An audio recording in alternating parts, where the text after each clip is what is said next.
नमामि श्रीद्वारिकाधीशं शोभया नित्यसेवितं शङ्खचक्रादिसंयुक्तं घनश्यामं चतुर्भुजं सच्चिदानन्दरूपाय विश्वोत्पत्त्यादिहेतवे तापत्रय विनाशाय श्रीकृष्णाय वयं नमः। अज्ञानतिमिरान्धस्य ज्ञानाञ्जनशलाकया चक्षुरुन्मिलितं येन तस्मै श्रीगुरवे नमः। आप सब वैष्णव ने खूब खूब शुभकामना, जन्माष्टमी की बधाई और हृदय थी खूब खूब आशीर्वाद। खूब आनंद अवसर है। 4 दिवस पछी भगवान श्री कृष्ण 5240मो प्रादुर्भाव महोत्सव आवी रह्यो छे। आखा विश्व में कृष्ण जन्माष्टमी आपणे खूब भाव और हृदयना ऊंडाणथी मनावशुं। साथे साथे परम भगवती श्री राजूभाई रायचूरा, रजनीभाई, तमाम वैष्णव द्वारा वैष्णवना भावरूप निकुंज नायक गोवर्धनोद्धरण श्रीजी बावानी लंडन वेम्बली खाते पधरामणी थई रही है। प्रभुनु सुंदर नंदालय सिद्ध थवा जई रह्युं छे। आ अवसरे आज श्रीजी बावाना विविध मनोरथो सिद्ध थशे અને રાજુભાઈના ઘરે શ્રી યમુનાજીનો લોટી ઉત્સવ અને વચનામૃતનું સુંદર આયોજન રાખવામાં આવ્યું છે। આપ સૌ વૈષ્ણવો આ સમગ્ર મહોત્સવનો આનંદ પ્રાપ્ત કરશો। આશીર્વાદ।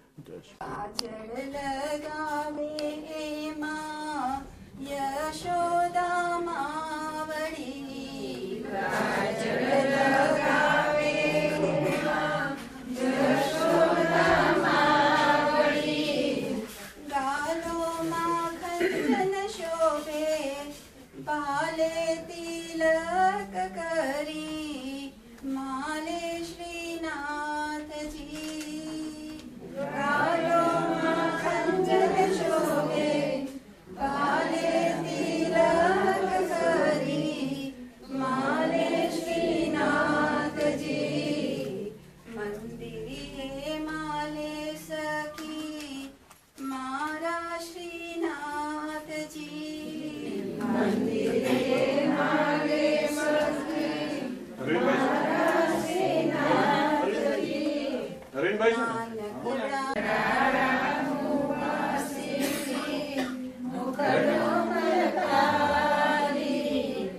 नाना छे पायना कुकरी जनकार करी माले श्रीनाथ जी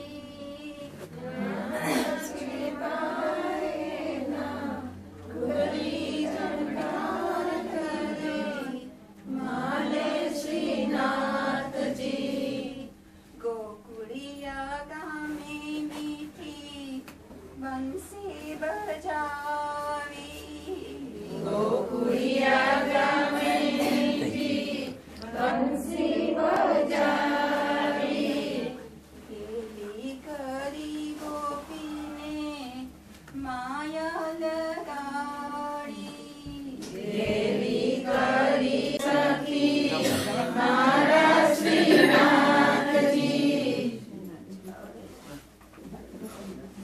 ओढ़ी रे ओढ़ी यमुना जी ने काटे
યમનાષ્ટકનો પાઠ બધા સાથે મળી ગયો. સુંદરજી અમને મહારાણી કી જય. નમામિ યમુનામઃ સકલ સિદ્ધિ હેતુ મુરારી પદ પંકજ સુરત મંદરેણુ તટં તટસ્થ નવકાનન પ્રકટ મોદ પુષ્પાંગુના સુરાસુર સુપૂજિત સ્મરપિતુ શ્રીયાન્દી વ્રતિમ કલિન્દગિરિમસ્તકે કદમંદ પૂરોજ્વલ વિલાસગમનોરસ પ્રકટ ગંધ શૈલોનતા ચકોષગતિદંતુરા સમતિરૂઢલોલોત્તમ મુકુંદરતિવદની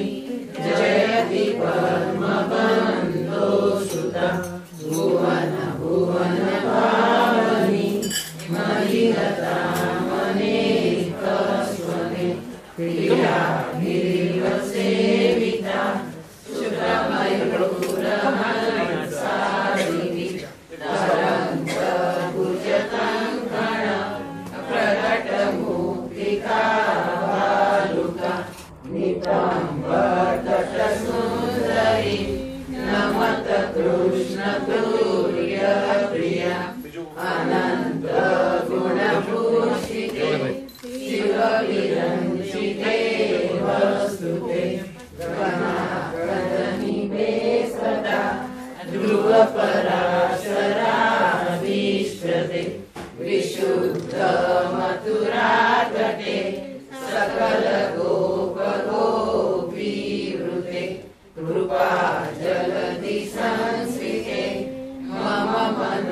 सुखं भावय यया चरणपद्मजा मुररिपो प्रियं भावुक समागमनतो भवत् सकलसिद्धिदा सेवता तया सदससामिया कमलजा सपत्नीमय हरिप्रियकरीन्द्रया मनसि मे सदा सीयताम् नमोऽस्तु यमुने सदा तव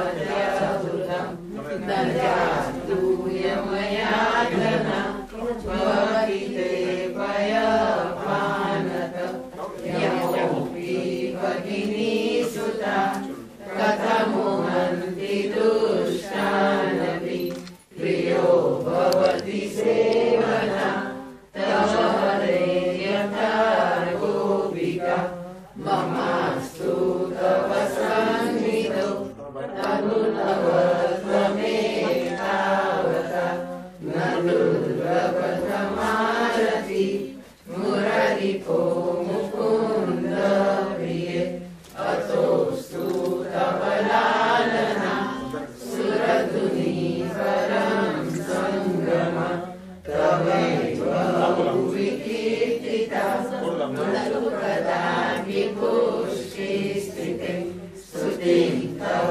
करोति कमलजा सपत्नी प्रिय हरे जनगेवया भवति सौख्यमामोक्षतम् इयं तव तथाधिका सकलगोपिका सङ्गम समजलाणुहि सकलगात्रजै सङ्गम तवाष्टकमिदं मुदा पठति सुरसूते सदा समस्तदुरितक्षयो भवति वै मुकुन्दे रति तया सकलशीघ्रयो मुररिपुष्य सन्तुष्यति स्वभावविजयो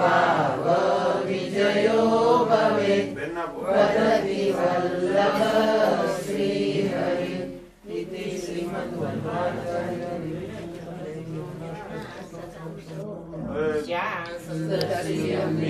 महारानी की जय।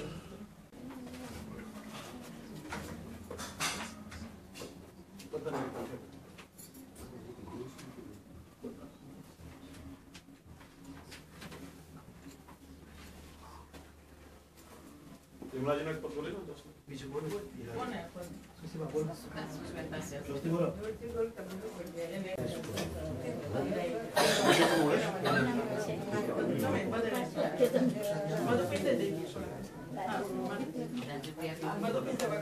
आत्मा के कपड़े बाकी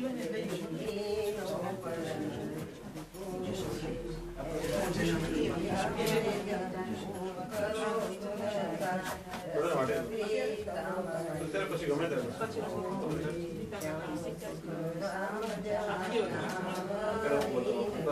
આ વાટે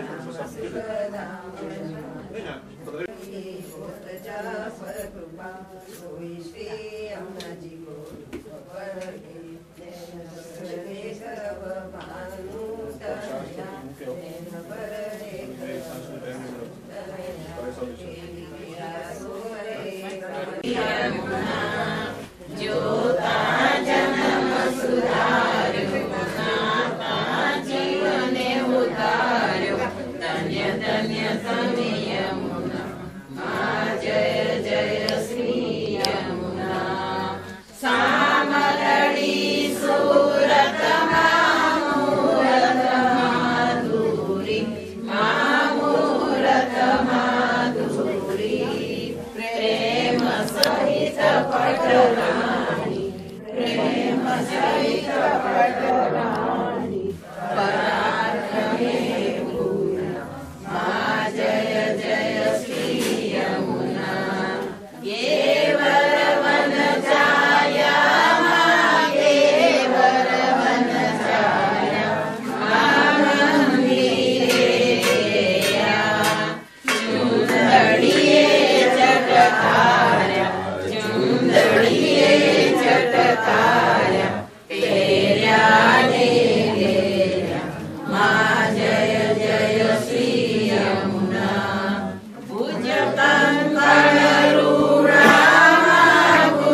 देवता ते तरी सकरोड देवता दर्शन करवा जाओ ત્યાં પુષ્પની વૃષ્ટિ થાય માં જય જય શ્રી યમુના માં યમુનાજીની આરતી માં ભાવે ગાશે માગે ભાવે ગાશે જન્મ જન્મના સંકટ જન્મ જન્મના સંકટ સર્વે દૂર થાશે માં જય જય શ્રી યમુના આટલી વિનંતી કરું માતમ ચરણો રાખો માતમ ચરણે રાખો દાસ કરી સેવા દાસ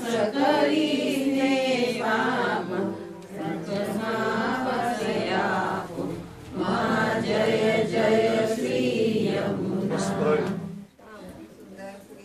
બધા બેસી જાઓ રાજુભાઈ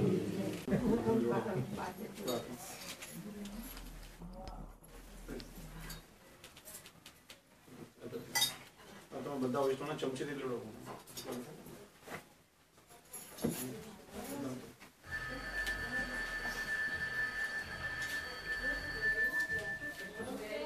શેનાથી?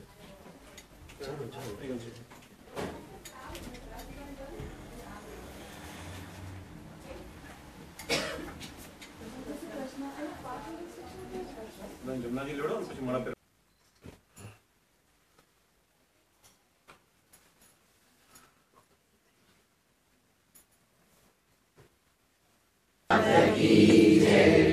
श्री द्वारिकाधीश की जय श्री गिरिराज की जय साते स्वरूप की जय श्याम सुंदर श्री अम्बे महारानी की जय श्री वल्लभाधीश की जय પુરુષોત્તમલાલ પ્યારે કે ગુરુદેવ છે ને ત્રણ વખત એમને જે બોલો श्री पुरुषोत्तम लाल प्यारे की जय श्री पुरुषोत्तम लाल प्यारे की जय श्री पुरुषोत्तम लाल प्यारे की जय હવે અહીંથી જય શ્રી કૃષ્ણ બોલાવે ને જ્યારે અહીંથી જય શ્રી કૃષ્ણ બોલે પછી તમારે સામે ઝીલવાનો પ્રતિસાદ બધા પણ ત્રણ વાર આ પ્રમાણે બોલો हमारा मातुश्री परम पूज्य धीरजबेन द्वारकादास गाय चूरण सर्व वैष्णवों हमारा मातुश्री पूज्य धीरजबेन द्वारकादास गाय चूरण सर्व वैष्णव जय श्री कृष्ण। हमारा मातुश्री परम पूज्य धीरजबेन द्वारकादास गाय चूरण सर्व वैष्णव जय श्री कृष्ण। તમારા ગુરુદેવને જે બોલો श्री पुरुषोत्तम लाल प्यारे की जय श्री पुरुषोत्तम लाल प्यारे की जय श्री पुरुषोत्तम लाल प्यारे की जय પિતાશ્રીના ગુરુદેવ કોણ प्यारे की जय श्री रणछोड़ राय प्यारे की जय श्री रणछोड़ राय प्यारे की जय પિતાશ્રીને ત્રણ વખત જય શ્રી કૃષ્ણ हमारा पूज्य पिता श्री द्वारकादास जादव जी रायचूराना सर्व वैष्णव ने जय श्री कृष्ण। हमारा परम पूज्य पिता श्री द्वारकादास जादव जी रायचूराना सर्व वैष्णव ने जय श्री कृष्ण।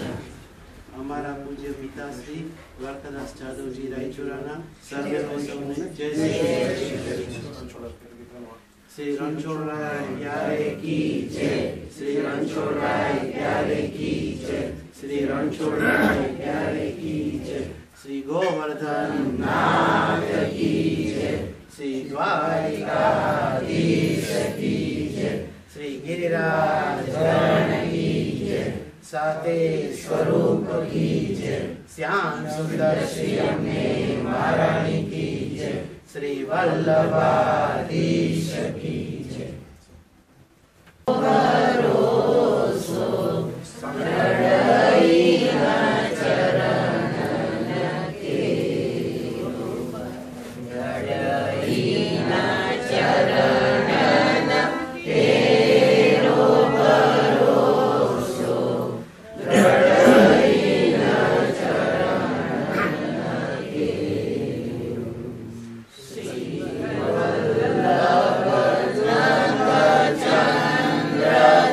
Jai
सेवितम् शङ्खचक्रादिसंयुक्तम् घनश्यामं चतुर्भुजम् प्रभुर्नन्दकुमारो मे स्वामिनी वृषभानुजा कृतार्थोऽहं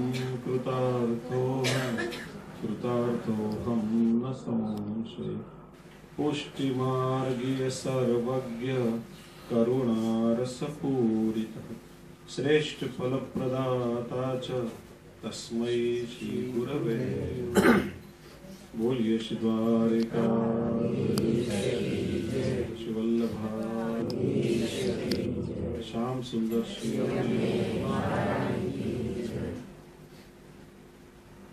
अब सो वैष्णवजनों, हमारा परम आत्मीय परम भगवती श्री રાજુભાઈ રાજચુરાના ગૌલોકવાસી માતા અને પિતા આ બંનેની માલા પેરામણીનો અલૌકિક મનોરથ હમણાં જ શ્રીજી બાબા, શ્રી યમુના મહારાણીજી અને શ્રી વલ્લભાધીશ પ્રભુ ત્રણેયની સાનિધ્યમાં સંપન્ન થયો. સાથે સાથે હરિ, ગુરુ અને વૈષ્ણવ આ ત્રણનો પણ ત્રિવેણી સંગમ મળ્યા છે. શ્રી યમુનાજીનું પહેપાન આપ સૌ વૈષ્ણવે કર્યું.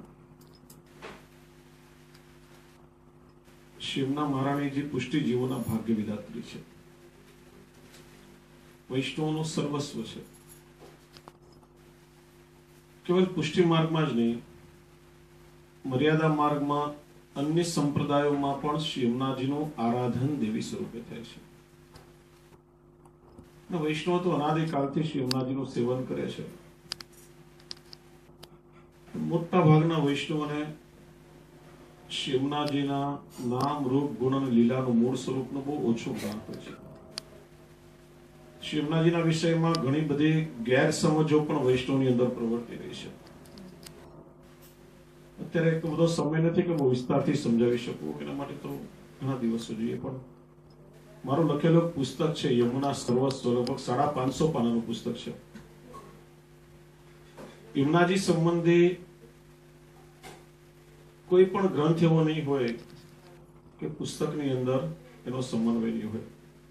શ્રી મહાપ્રભુજીથી લઈ અધ્યાવત સુધીના આચાર્યોની તમામ રચનાઓ, અષ્ટસખાઓના તમામ પદો, શ્રી યમુનાજીના આખ્યાન, યમુનાજીના નવવિલાસના પદો, યમુનાજીના ધોળપદ કીર્તન સંગ્રહ, વેદોમાં, ઉપનિષદોમાં ક્યાં ક્યાં શ્રી યમુનાજીની સ્તુતિ કરવામાં આવી છે.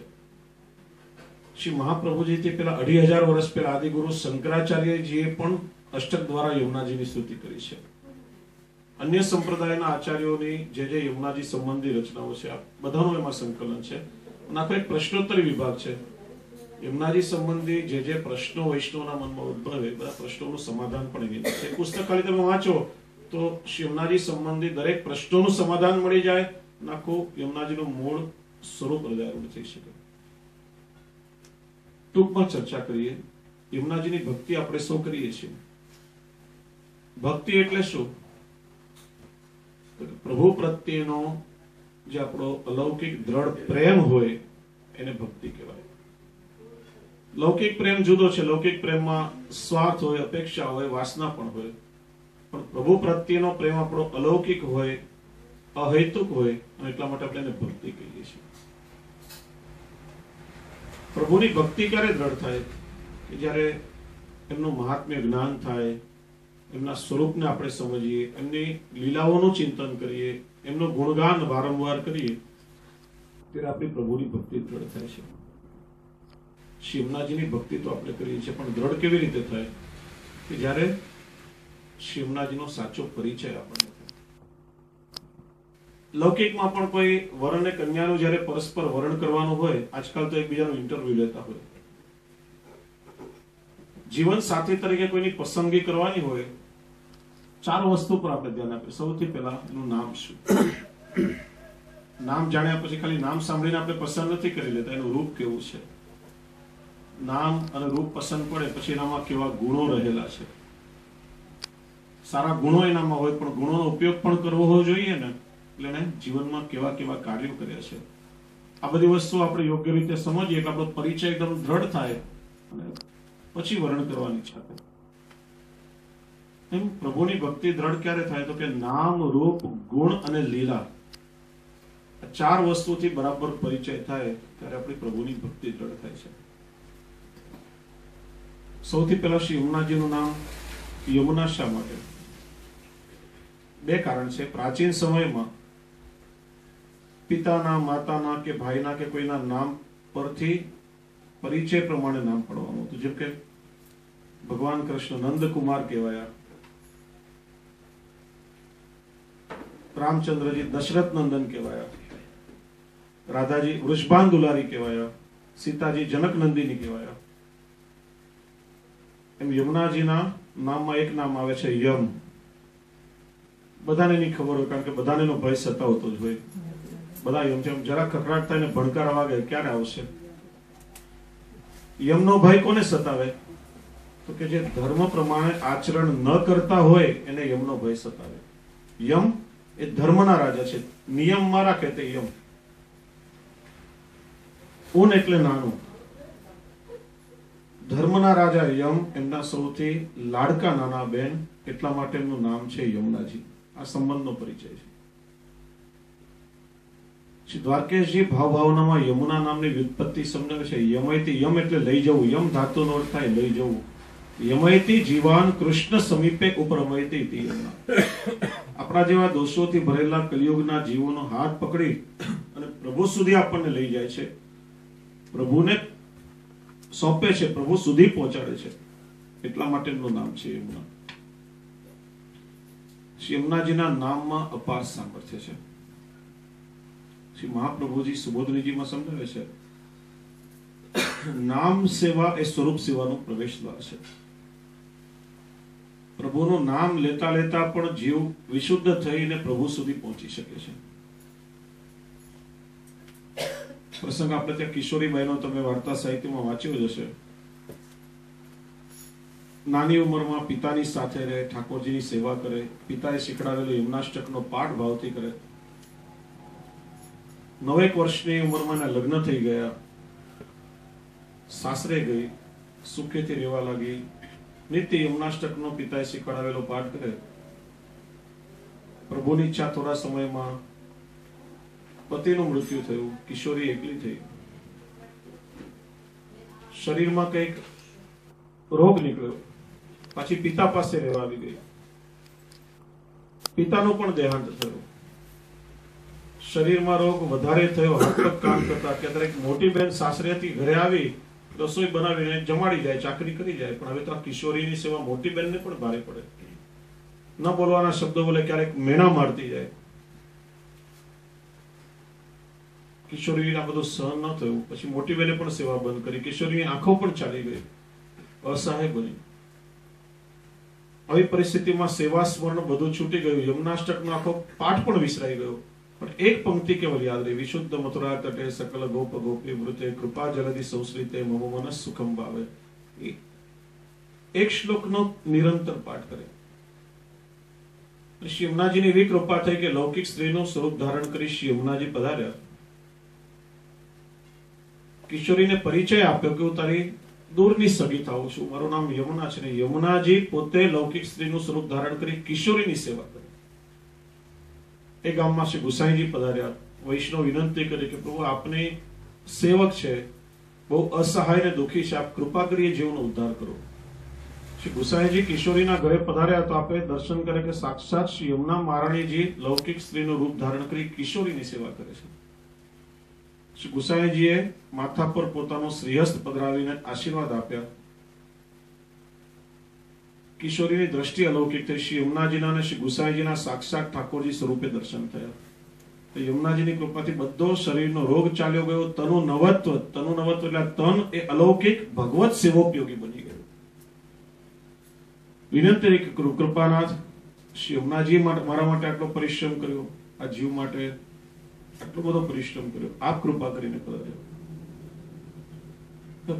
બાકીનો સમય ભગવત સેવામાં વ્યતીત થાય એવી કૃપા કરો. શ્રી ગુસાઈજી આજ્ઞા કરી, કિશોરી યમુનાજીએ તારા પર કૃપા કરી, એમની કૃપાથી તારો દેહ અલૌકિક બન્યો છે. માટે શ્રી ગુસાઈજી યમુનાજીની વાલુકા એટલે રજ મુરારી પદ પંકજ સ્ફુરદ મંદ રેણુત્કટમ, જે ઠાકોરજીના ચરણોથી સંબંધિત થયેલી રજ છે, એ સેવામાં પધાવી આપી. કિશોરી યમુનાજીની વાલુકાની સેવા કરીને વાલુકામાં નિત્યને ઠાકોરજીની લીલાના દર્શન થાય. એક શ્લોકના પાઠથી શ્રી યમુનાજીની આવી કૃપા થઈ. એટલે શ્રી યમુનાજીના નામમાં અપાર સામર્થ્ય રહેલું છે. રૂપ જોઈએ. મુકુટ કાશીના શૃંગારના જે દર્શન થાય છે એનો આખો પ્રસંગ આવે છે, પણ ગર્ગ સંહિતામાં યમુનાજીના પ્રાગટ્યનું વર્ણન છે કે શ્રી યમુનાજીના એમનું જે પ્રાગટ્ય, એનું આખું વર્ણન ચરિત્ર બતાવ્યું કે સ્વામીજીના મનોરથ પૂર્ણ કરવા માટે ઠાકોરજીના હૃદયમાંથી પ્રેમનો અલૌકિક પ્રવાહ પ્રગટ થયો. એનું ઘનીભૂત સ્વરૂપ એટલે શ્રી ગિરિરાજજી, અને એ પ્રેમ રસનું દ્રવીભૂત સ્વરૂપ એટલે શ્રી યમુનાજી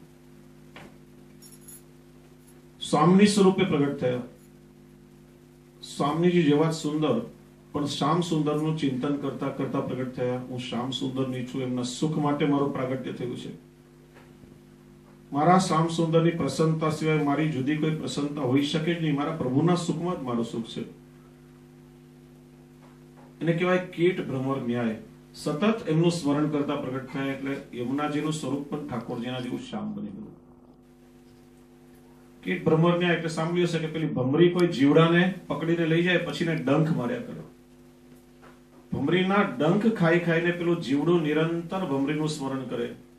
ન હોય ત્યારે ક્યારે આવશે, ક્યારે મને ડંખ મારશે, હમણાં આવશે, હમણાં એનો ડંખ મને વાગશે. અને ભમરીનું સ્મરણ કરતા કરતા આ જન્મમાં જે જીવડાને ભમરીની જેમ પાખો ફૂટ એનું ભમરીમાં રૂપાંતર થઈ જાય. વિજ્ઞાન પણ આ વાતને માને છે, સાબિત કરે છે કે કોઈનું સતત આપણે ચિંતન કે સ્મરણ કરીએ તો એના જેવું રૂપ કે એના જેવું ગુણ કે સ્વભાવ કઈ ને કઈ આપણને ચોક્કસ પ્રાપ્ત થાય છે.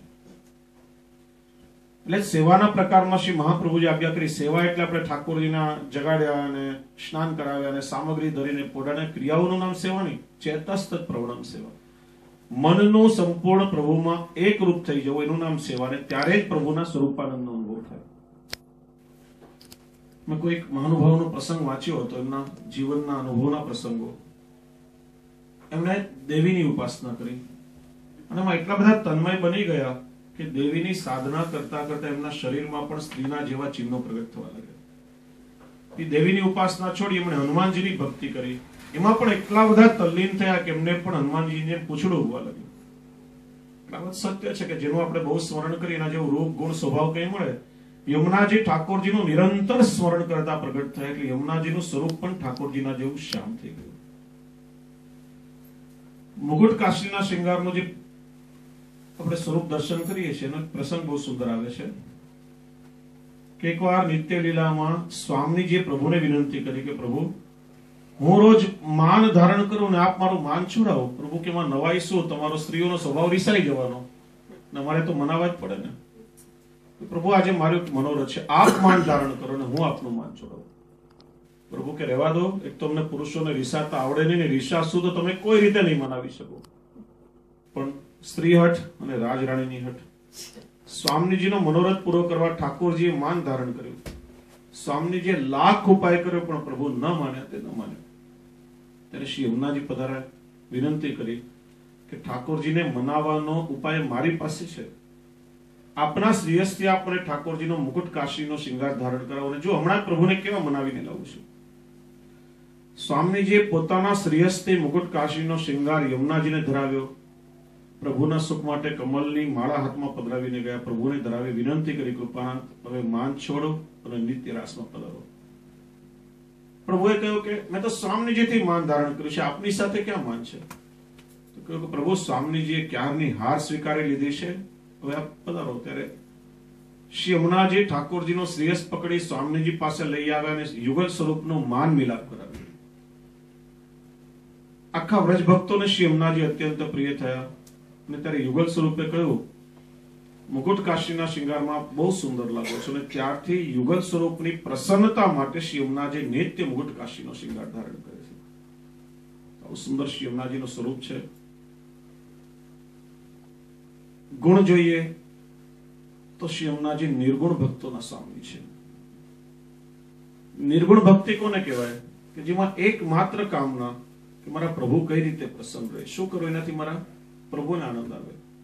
કહો કેસે સુખ ઉપજાય, શેનાથી મારા પ્રભુને સુખ થાય. બીજી કોઈ કામના નહીં, બીજી કોઈ ભાવના નહીં, લેશ માત્ર પોતાનો સ્વાર્થ નહીં, એને નિર્ગુણ ભક્તિ કહેવાય. કૃષ્ણ ભટ્ટની વાર્તામાં આવે છે, શ્રી ગુસાઈજી શ્રીનાથજીની સેવાનું કાર્ય સોંપ્યું.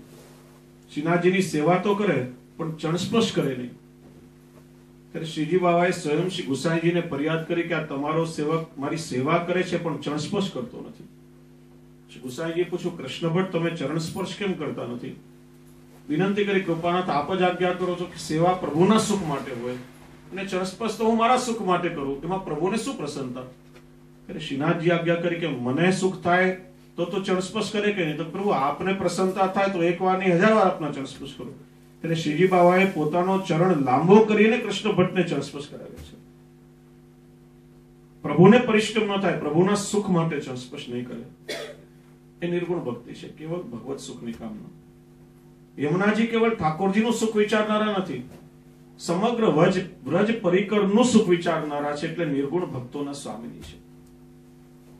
રાધાજી વિચારે કે પ્રભુ કેવલ મારા છે એટલે રાધા રાણી કહેવાયા, ને યમુનાજી વિચારે કે સમગ્ર વ્રજ ભક્તોને પ્રભુની લીલામાં સ્થાન મળે, પ્રભુના સ્વરૂપાનંદનો આનંદ આવે, એટલા માટે શ્રી યમને મહારાણી કહેવાય. તો શ્રી યમુનાજી અને યમુનાજીમાં અનંત ગુણો બિરાજે છે. અનંત ગુણ ભૂષિતે શિવ વિરંચિતે વસ્તુતે. યમુનાજીમાં રહેલું અપાર સામર્થ્ય, યમુનાજીના ગુણો છે બધા. યમુનાજીનું પય પાન કરી અને યમ યાતના ટળી જાય. યમુનાજીની કૃપાથી તનુનવત્વની પ્રાપ્તિ થાય. શ્રી યમુનાજી કૃપા કરે અને સ્વભાવનો વિજય થાય, અલૌકિક આસુરી સ્વભાવ દૂર થાય, અલૌકિક સ્વભાવ પ્રાપ્ત થાય અને લૌકિક આસુરી સ્વભાવ દૂર થાય. શ્રી યમુનાજીનું અપાર સામર્થ્ય. અને લીલા જોઈએ તો ઠાકોરજીની પ્રત્યેક લીલામાં શ્રી યમુનાજી સહાયક છે. શ્રી યમુનાજી વગર ઠાકોરજી કોઈ પણ લીલા કરતા નથી. જલ વિહાર લીલા, સ્થળ વિહાર લીલા, નિકુંજ લીલા, એટલે જારીજી સ્વરૂપ શ્રી યમુનાજીની ભાવનાથી ઠાકોરજીની સન્મુખ સાનિધ્યમાં નિત્ય શ્રી યમુનાજી બિરાજે છે. કોઈ પણ લીલા શ્રી યમુનાજીના સાનિધ્ય વગર પ્રભુ કરતા નથી. તો આમ અનેક પ્રસંગો છે શ્રી યમુનાજીની પ્રભુ સાથેની લીલાના, પણ સમયાભાવે આપણે વધારેની ચર્ચા નહીં કરીએ. પણ નામ રૂપ ગુણ અને લીલા એવા શ્રી યમુને મહારાણીજી પ્રત્યેક પુષ્ટિ જીવોના ભાગ્ય વિધાત્રી છે. આપણે વૈષ્ણવોએ યમુનાજીને માનું વહાલસોયું બિરુદ આપ્યું છે. એટલે યમુના મૈયા કહીને ગુલામના નામથી આપણે શ્રી યમુનાજીને બોલાવીએ છીએ. બાકી સાચો પ્રકાર તો ભક્તિનો શ્રી યમુને મહારાણીજી છે. પ્રભુના ચતુર્થ પ્રિયા છે અને ઠાકોરજીના ચતુર્થ પ્રિયા સ્વરૂપે આપણે શ્રી યમુનાજીનું આરાધન કરીએ છીએ. પુષ્ટિ માર્ગમાં સ્વતંત્ર રૂપે શ્રી યમુનાજીનો ઉત્સવ મનાવવામાં આવતો નથી. ચૈત્ર સુદ છઠના યમુનાજીનો ઉત્સવ છે. સાવ ખોટી ઉભી કરેલી માન્યતા છે. કોઈ પણ ગ્રંથમાં કોઈ પણ જગ્યાએ કોઈ પણ એવો પ્રકાર નથી કે ચૈત્ર સુદ છઠના યમુનાજીનું પ્રાગટ્ય થયું હોય. પહેલી વાત, અષ્ટસખાઓએ ઠાકોરજીના પ્રાગટ્યની વધાઈ ગઈ. સ્વામીજીની, ચંદ્રાવલીજીની, લલિતાજીની, બલદેવજીની, શ્રી મહાપ્રભુજી ગુસાઈજીના પ્રાગટ્યની વધાઈ ગઈ. તો એમને શ્રી યમુનાજીના પ્રાગટ્યની વધાઈ ગાવામાં શું વાંધો આવતો હોય? એક પણ કીર્તન અષ્ટસખાનું બતાવો કે યમુનાજીના પ્રાગટ્યની વધાઈ ગઈ. કોઈ પણ ગ્રંથમાં પ્રાગટ્યનો આ પ્રકાર હોય તો બતાવો. એક માત્ર 50 વર્ષ પહેલાના ઈચ્છારામજી નામના એક વ્રજના કવિ થયા. એમના 3 કે 4 પદો મળે છે કે જેમાં એમને યમુનાજીની પ્રાગટ્યની વધાઈ ગઈ. પુષ્ટિ પ્રકાર નથી. કોઈ પણ લૌકિક ઉદરથી ભૂતલ ઉપર યમુનાજીનું પ્રાગટ્ય થયું નથી. ચૈત્ર સુદ છઠ શ્રી ગુસાઈજીના છઠ્ઠા લાલજી શ્રી યદુનાથજીનું પ્રાગટ્ય ઉત્સવ છે. યદુનાથજી યમુનાજીનું ભાવાત્મક સ્વરૂપ છે.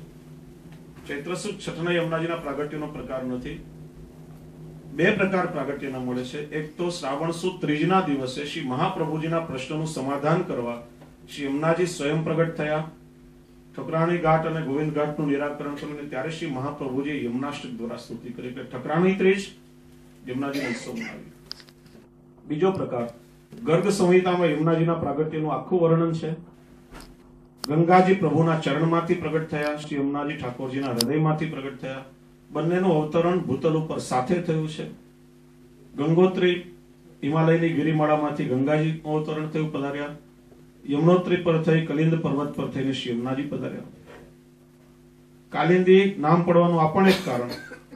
અને બીજું કારણ શ્રી દ્વારકેજી સમજાવે, કલિંદ દ્યોતિ ખંડયતિ ઇતિ કાલિંદી. કલિયુગના જીવોના દોષો દૂર કરી નિર્દોષ બનાવીને પ્રભુ સુધી પહોંચાડે છે, એટલા માટે એનું નામ કાલિંદી છે. તો આખો પ્રકાર એમાં બતાવ્યો છે. એટલે ગંગા દશેરાના દિવસે ગંગાજી અને યમુનાજીનો ઉત્સવ આપણે ત્યાં સાથે મનાવાય છે. ગંગાજીના ભાવથી ઠાકોરજીના નિજ મંદિરમાં જલ ભરાય છે અને યમુનાજીના ભાવનાજી ઠાકોરજીની સાથે બિરાજે છે અને રાજભોગ રોગે છે. આ મૂળ પ્રકાર છે. તેવા શ્રી યમુનાજીનો આપણે સૌએ પ્રયત્ન કર્યું.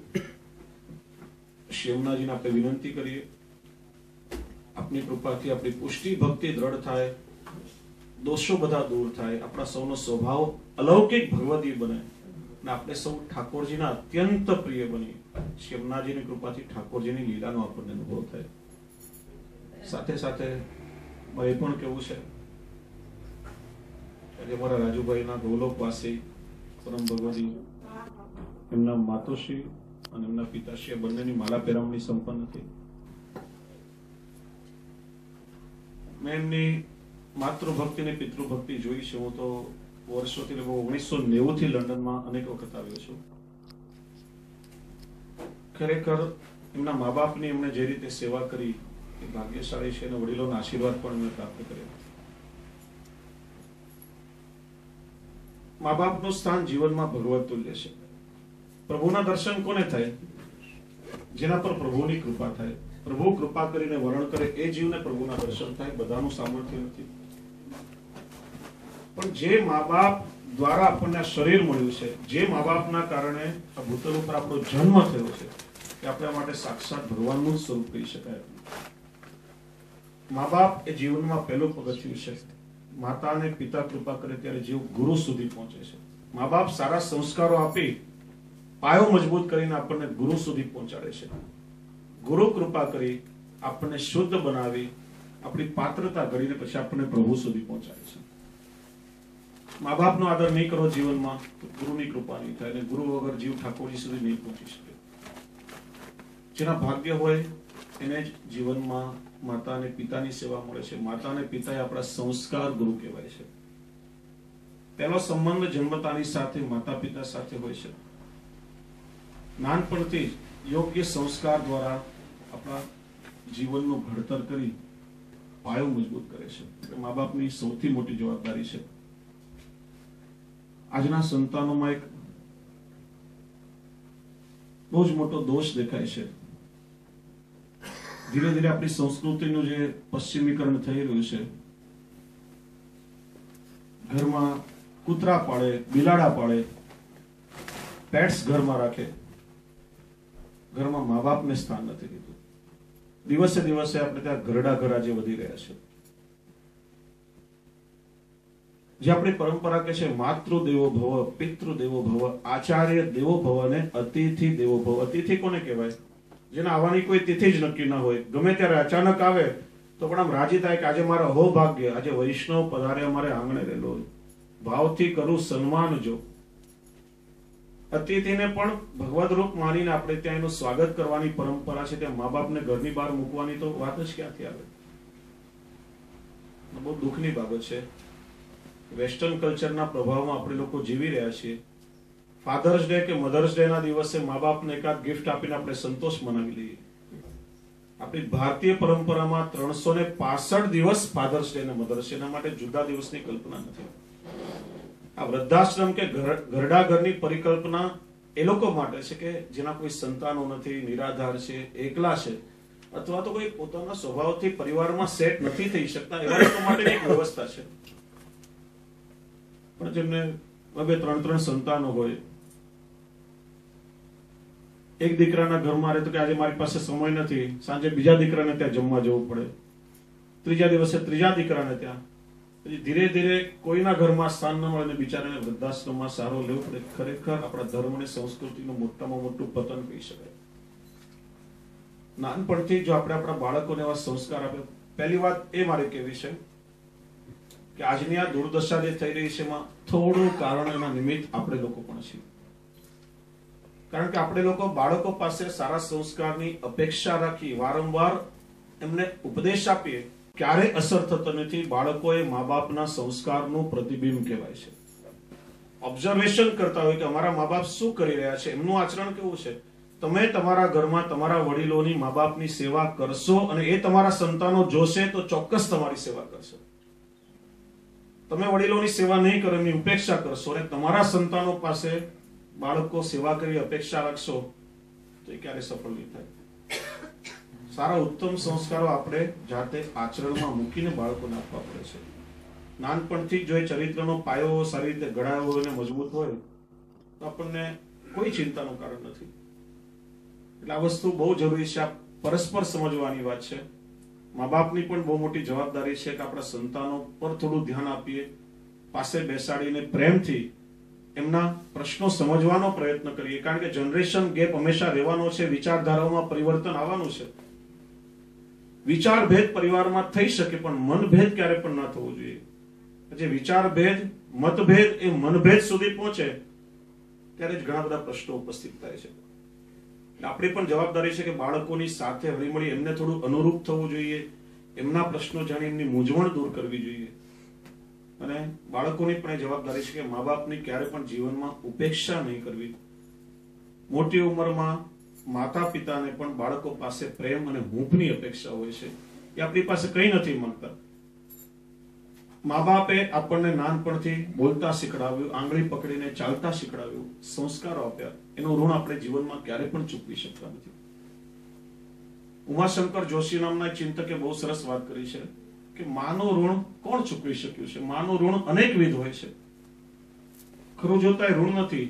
એમને બહુ સરસ કહ્યું કે ભગવાન પોતે પણ આ જગતની તમામ માતાઓનું ઋણ ચૂકવવાનો હવાલો જો ભગવાનને આપવામાં આવે તો ભગવાનનું પણ દિવાળું નીકળી જાય. એવું મા બાપનું ઋણ છે. આપણા શરીરના ચામડાને કાઢીને જોડા બનાવી અને માતા પિતાના ચરણમાં પહેરાવીએ તો પણ આપણે મા બાપના ઋણમાંથી છૂટી શકતા નથી. કે મા બાપની જીવનમાં ક્યારેક ઉપેક્ષા ન કરવી. જેના ભાગ્યમાં હોય એને માતા પિતાની સેવા મળે છે. ખરેખર જોઈએ તો ઠાકોરજી પોતે જ મા બાપના રૂપમાં આપણા ઘરમાં આવીને આપણી સેવાનો સ્વીકાર કરે છે. જેને માતા પિતાની સેવા કરી હોય એના પર ઠાકોરજી ચોક્કસ પ્રસન્ન થાય છે. જેને મા બાપની ઉપેક્ષા કરી હોય એના પર પ્રભુ ક્યારે પણ પ્રસન્ન થતા નથી. એવા અમારા રાજુભાઈ મેં જોયું છે કે મેં ખૂબ સેવા કરી. આજે એમના વડીલોની માળા પેરામણી સંપન્ન થઈ. સમગ્ર પરિવારને હૃદયથી ખૂબ ખૂબ આશીર્વાદ આપું કે ઠાકોરજી અલૌકિક મનોરથો પૂર્ણ કરે. એમની પરંપરાના સંસ્કારો એમના સંતાનોમાં પણ ઉતરે.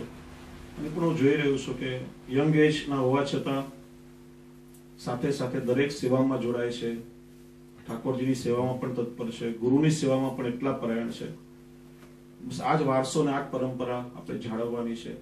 ઠાકોરજી આપ સૌના પર એવી કૃપા કરે. પ્રભુની વિનંતી કરી મારી વાણી પ્રભુના ચરણોમાં સમર્પિત કરું. બોલીએ શ્યામ સુંદર શ્રી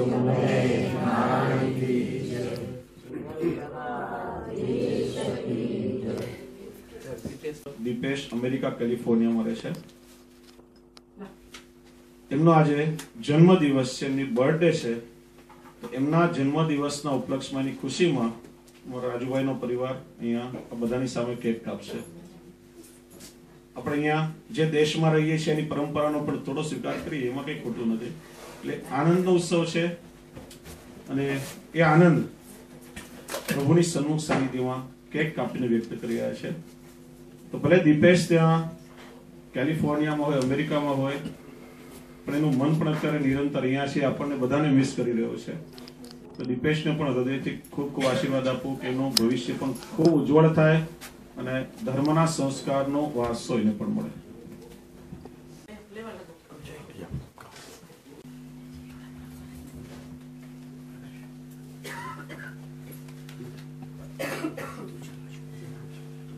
મધુ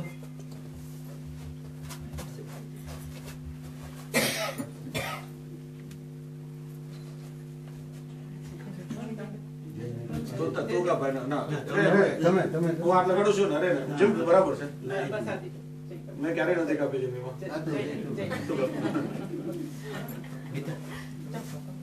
છોકરી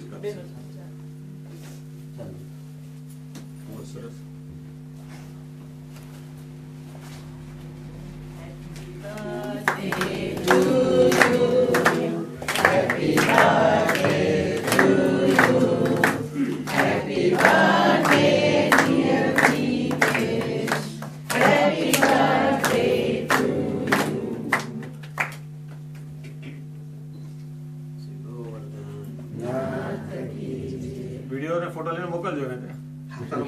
સેલિબ્રેટ ના આપણે જજે રાત્રે એની સર્વિસ કાઢવા વાત હા ચોક્કસ ચોક્કસ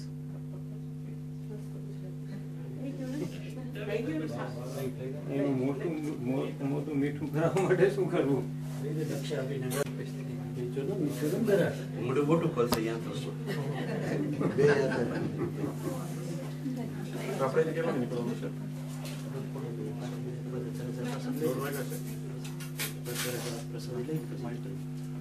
છે કોઈ પ્રસાદ લીધા વગર ના થાય. બોલો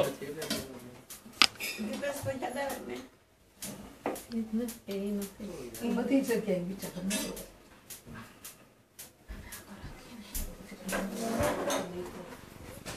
દૂર થઈ ગયા એટલે હવે એને કેવું